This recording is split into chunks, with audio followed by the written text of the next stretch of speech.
Hey there, I want to do a quick video that summarizes digestion. I feel like it is something that we hear the word and we think we kind of maybe have a concept, but a lot of people don't really understand that process of what's really going on. And it's foundational to everything. All right, understanding digestion. Digestion is critical. Every cell of your body depends on digestion and absorption to provide the nutrients to maintain its proper function. So this means that at a cellular level, the cells that eventually make up your heart and all of your critical organs, and even your ability to think in your brain, even the neurons that create new pathways and for your mental health, they're all depending upon nutrients to get into your system. All of these nutrients are not just our macros, so our carbs, our fats, our proteins, our water, they're also our micros, all those vitamins and minerals. Now, to define digestion, it's the mechanical and chemical breakdown of food, with the goal being to make food molecules small enough so that your nutrients can actually be absorbed later in the digestive tract. Okay. So digestion is a little bit like a train on a track. Essentially, it's this north to south process in which you want to keep everything going along the tracks and not get derailed. And so any kind of dysfunction derails sections of this train that then never really make it all the way down in the capacity that they're supposed to.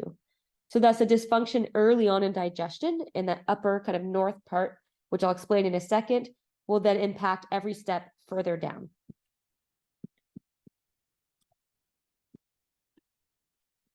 Now, as a north to south process, this is essentially some of the organs involved. So actually up above at this upper section, we're talking about your brain.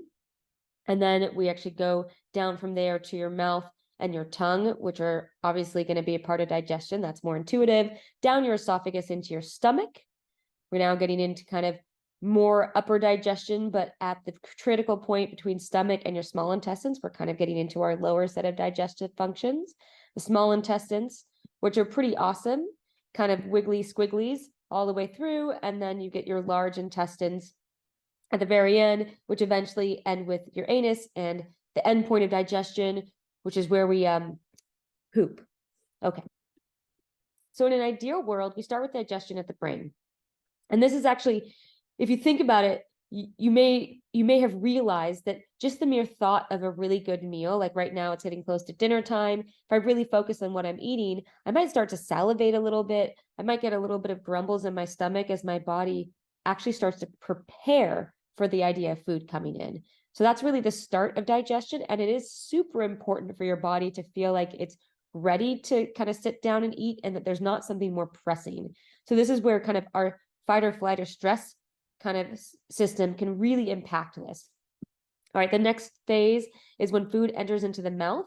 Now here, your salivary glands are actually producing an enzyme that starts to break down carbohydrates, which is great. And you're also triggered by some of the tastes and smells, and your body even begins to kind of prepare the next steps of breakdowns of foods based off of what it's tasting in your mouth. Now that bolus of food enters your stomach next.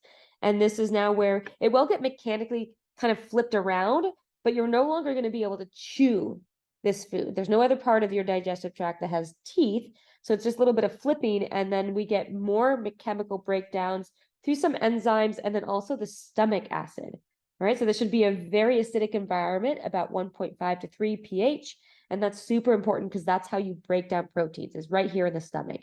That's the chemical kind of step for that. And there's not another step that breaks protein down as efficiently as in the stomach. That really acidic food is nicely protected by a good stomach lining, doesn't burn anything. And eventually that acidity helps trigger the next step, which is to drop the food down to your small intestines. This is now where you actually start to release some things to help continue to break down the rest of the carbohydrates, also breaking down the fats using kind of bile from our gallbladder. And so that's kind of where you're adding soap essentially to finally break apart the fats. Like if you imagine fat sticking to your hands and you can't kind of get it to break fully apart, you need to emulsify it. And we want to do that right there at the start of the small intestines because some fat, once it's broken down, will leave through the lymphatic system. That's where it's supposed to go. And you don't want it to continue down the digestive tract. It's already kind of done with its digestion. Once we continue into the small intestines, all the residuals of your macros are now supposed to be in a small enough size that now you can absorb through the small intestines. It's basically an instrument of lots of surface area with lots of folds, and now that surface area makes contact, pulling these molecules out, absorbing what we want. Now the remains make their way into the large intestines, and this is now a place where we're not really doing more digestion, we're really just pulling the fluid out, but our little microbiomes, our little bugs, are actually continuing to break down some of the things we couldn't and turning it into nutrients for us, which is amazing. Lastly, that final endpoint, now we've compacted everything that's a waste product, things that our bugs couldn't eat, our microbiome, things that we couldn't break down, and also just in general, like things our body's trying to get rid of in a solid way. Some things that we're detoxing all get packed into that feces, and then we release the feces. Okay, so in reality, this idea of digestion being north to south and things getting derailed, we eat in a rush, and so the body isn't ready. All right, we're not developing the gastric juices, we're not planning ahead for that food, we're not savoring, and so we already have started out of balance. People chew, but not enough.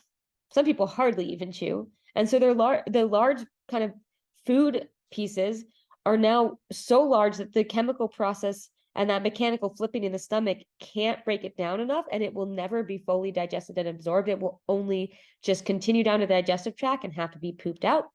And while it sits there, it's just kind of irritating the stomach in those large kind of chunks.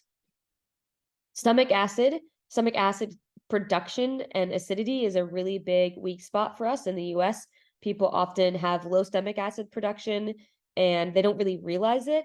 One of the side effects of low stomach acid production is that food sits in your stomach for longer because it doesn't get triggered to move on. You bloat, and then sometimes the sphincter at the top of your stomach can't hold in all that kind of fermenting food, and it creates a little acid reflux. And then people do what they think would help that, which is reduce the pH, but overall just compound this problem. And so protein isn't getting broken down, and we're not able to ever really absorb those things super well. Food sits for too long and it becomes an irritant once it makes its way further down. We also don't trigger that production of the bile and the breakdown of the fats the same way. And we don't even trigger the reduction of pH that's meant to happen. So acidic food dropping out of the stomach triggers us to put something in to reduce the pH and neutralize it so that it's not irritating to the rest of the small intestines and large intestines. That doesn't happen. So we're irritating all of our intestinal lining through acid. We're irritating it with fermented and rancidified and putrefied food and large molecules of it and fats that are still not broken down all the way.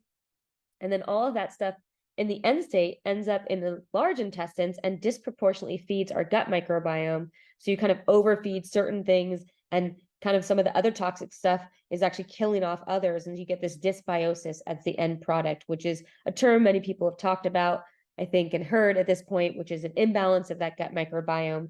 And this kind of inappropriate eating, you can see all the steps down that chain that start to really trigger and contribute to that imbalance. So how do you improve digestion with all that going on? I could say take 3 deep breaths because that was a lot of information, but also while eating, take 3 deep breaths before you sit down to eat at meals, helping actually trigger what we call a parasympathetic or relaxation response, because you're telling your body, you know what, there is nothing more important right now than just sitting and eating. I am not in fight or flight mode. I am not running from something. I am safe. And that is actually a really great technique in general, anytime you need to calm down, but good before eating. Chew your food more than you think you are. Make it soft and kind of something easy to swallow.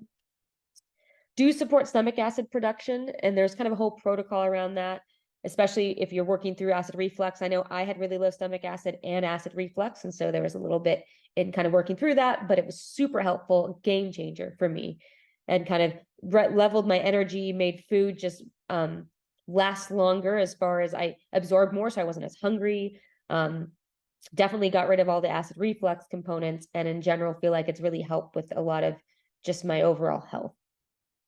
Another thing would be staying hydrated. That kind of in and of itself is important, but also hydration is a support for stomach acid, but just do it not at mealtime. So 20 minutes before, stop drinking water, only have small sips of a liquid with a meal, and wait another 20 minutes after. Don't dilute all your stomach acid with a lot of liquid right at mealtime. And this is something that I see a lot of people, they forget to drink, so they're catching up with their mealtime, but that is not the time to catch up. Then eat healthy fats. So you need really good quality fats in your diet.